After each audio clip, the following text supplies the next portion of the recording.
For millennia, the number 13 has been regarded as the most unluckiest of numbers. Since the dawn of civilization, 13 has been the harbinger of malice and evil. Some of the foulest atrocities that have befallen man carry the taint of 13. One of the darkest tragedies that has changed the course of history itself is surrounded by the number 13. The untimely demise of some of the greatest 80s cartoons.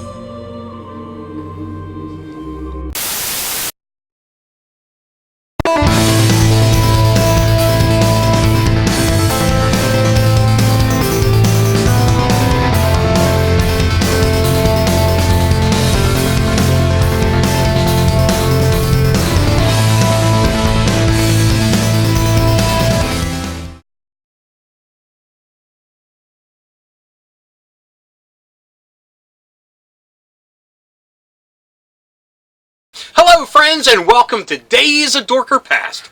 My name's Rob, and in this episode we're going to talk about 5 80s cartoons that unfortunately came to an early demise. Each one of these cartoons had a reason to survive, and unfortunately they didn't. They fell victim to the magic number 13 that the networks use to place episode orders. A lot of times it's cartoons that fall victim to the number 13. See, to the networks, 13 symbolizes 3 months, 13 weeks. And that is a quarter of the year that I guess they can use to map out the rest of the year and to what shows are popular enough to get a reorder. It even works with the syndicated cartoons, which a season of those is 65 episodes. Break that down for 5 days a week and you have 13 weeks. For some reason throughout history, cartoons have always gotten the short end of the stick. And there have been a lot of great cartoons that have only gotten 1 season. Either they be 13 episodes or 65 episodes. It still is only a single season. Some cartoons were lucky and got 2nd and 3rd seasons. Some, they took that first season and they sliced it up into 2 and 3 seasons. Either way, we're here to talk about 5 cartoons that fell victim to the number 13. We only got 13 episodes of these cartoons. Some of them I feel like I've seen a million times and they were new each and every time I saw them. It was really shocking to see that they were only 13 episodes. Now the ones I chose for this list had great potential for survival in one way, shape, or form. But like I said, they all fell victim to the number 13. The first cartoon on the list is Dragon's Lair. Released in 1984, Dragon's Lair was based on the 1983 arcade game by Rick Dreyer and Don Bluth. Now Don Bluth, a year before the release of the game, made his name known in Hollywood. See, he came from working decades with Disney and he struck out on his own in 1979. But his first full-length feature film was 1982's Secret of Nim. With a beautiful art style and sensibility that Don Bluth was later known for with his great movies, he brought these to the arcade game Dragon's Lair. Now, for those that don't know, Dragon's Lair was a game that was all about decision making. And I think all in all, the full runtime of the game is only like 11 minutes. But it was one of the most beautiful 11 minutes you will ever see in a video game. They took this sensibility and made a Saturday morning cartoon out of it. And what made the cartoon great, on top of the beautiful animation, was the decision making that came within the episode. they would show you Dirk the Daring, who is the main character, would come upon things where he would have to make a choice. They would show you, well, if you took this way, this would happen, which usually had a horrible circumstance. And always the second one was the right choice, which would lead to the climax of the episode. This cartoon should have survived at least another season, if not more, just because of the neat story interaction and the beautiful artwork, and just the whimsical, great storytelling. Unfortunately, with the collapse of the video game market in 1983, the popularity of the arcade game itself dropped, which meant that the cartoon dropped. This led to its cancellation after 13 episodes. Number 2 on the list is Blackstar. Released in 1981 by Filmation, Blackstar was a cartoon that had great controversy around its creation. Now that's a controversy I would love to talk about in a future episode, so we'll leave that for now and go on to just how great this cartoon was.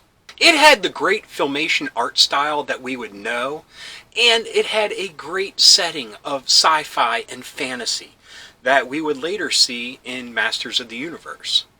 Now, this is one of those situations where if things were different, the whole history of where Masters of the Universe falls could be different. See, Blackstar, unfortunately, only ran 13 episodes in 1981.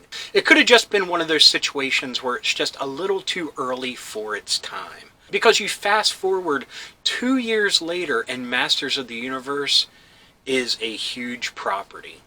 Now, Blackstar drew its inspiration from the Edgar Rice Burroughs story of John Carter, where you had an Earth man thrust into outer space, into a situation that is totally out of his comfort zone. You had some great characters, you had a great villain, and you had the blueprint for what Masters of the Universe would become.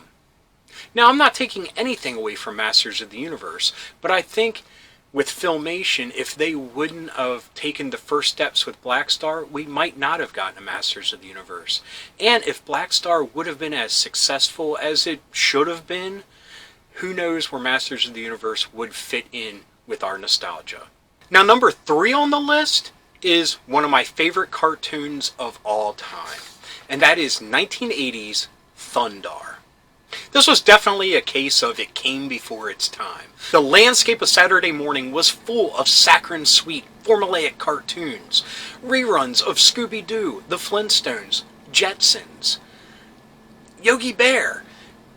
This cartoon came and tried to shake that up, and unfortunately, it failed. You had Thundar, based on a post-apocalyptic Earth, where the Earth was ravaged by a meteorite.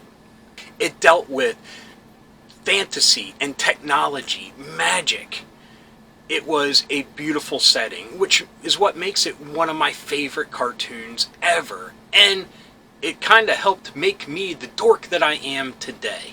I worshipped this cartoon when it was on.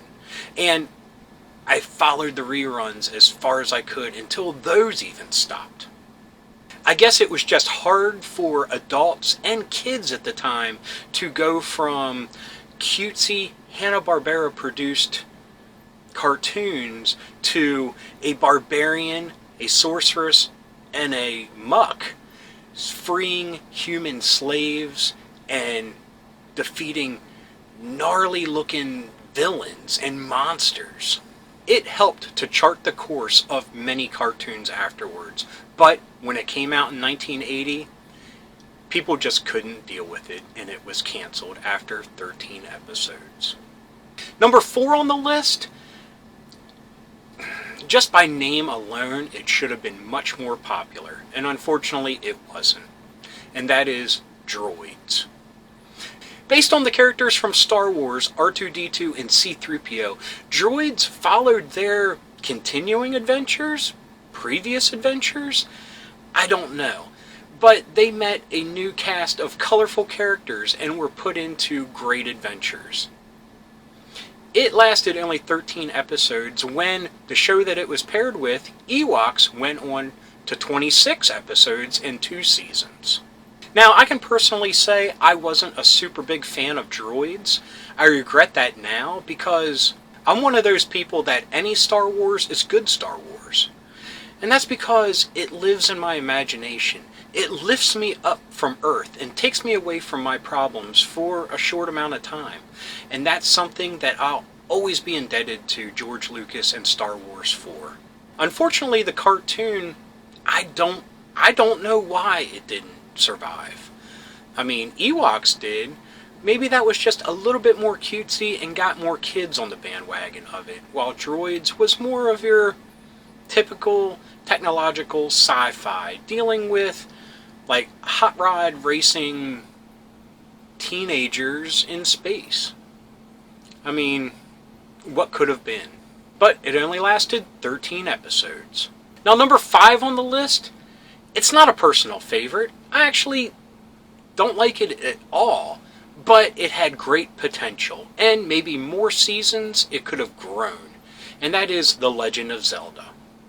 This was actually paired with a syndicated show, the Super Mario Bros. Show, which ran for 65 episodes. See, Legend of Zelda only aired on Fridays, and it was only like a 15-minute episode. So they tried to jam as much in as they could, and the only thing that really endured was the dumb catchphrases. But like I said, it could have had such great potential. It was released in 1989, so it was right on the cusp of the Legend of Zelda games being thrust into a much more popular state than they were. I mean, Zelda 1 is great. Zelda 2, I think, turned some people off, but it still was a great game. And maybe that was what helped hurt it. It and the Super Mario Bros. Super Show were all canceled in one fell swoop. Now, Mario Brothers would go on for, I think it was the Super Mario Bros. 3 inspired show, but Legend of Zelda never went anywhere else. It was canceled after 13 episodes, and just the thought of the potential of where it could be. And they should make a Breath of the Wild cartoon right now. That would be awesome. Anyway, this was just a quick look at 5 cartoons that only made it to the unlucky number 13. Why did networks do the whole 13 thing? I don't know. Because you can't base the popularity of anything off of 13.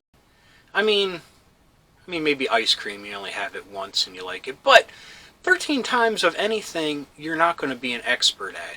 So the pressure that these cartoon studios had to be under to knock it out of the park in 13 episodes, I mean, that's crazy. That's got to be stressful. And, I mean, fortunately, we don't live in that time anymore.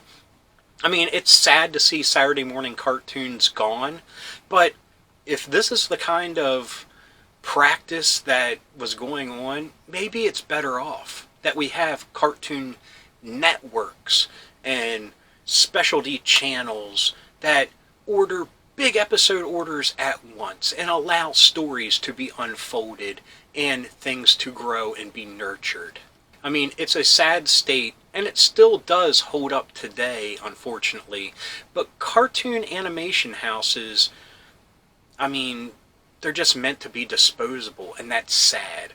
Cartoons it's an art form, and it should be viewed as such, and the storytelling should be allowed to go to bigger and better places than what they gave them. Anyway, like I said, that was 5 quick episodes. There are plenty more, so if I missed any, I'm sure I'll talk about them in a future episode. So, I hope you liked this episode. If you did, please give me a thumbs up. If you got something to say, hit me up in the comments. I love reading them, and I love getting back to everybody. And if you're new around here and you enjoyed this, or some of the ones that YouTube is recommending, just down below, hit subscribe. And if you hit that little bell, you'll be notified whenever there's a new episode. So, until next time, keep being rad and stay dorky.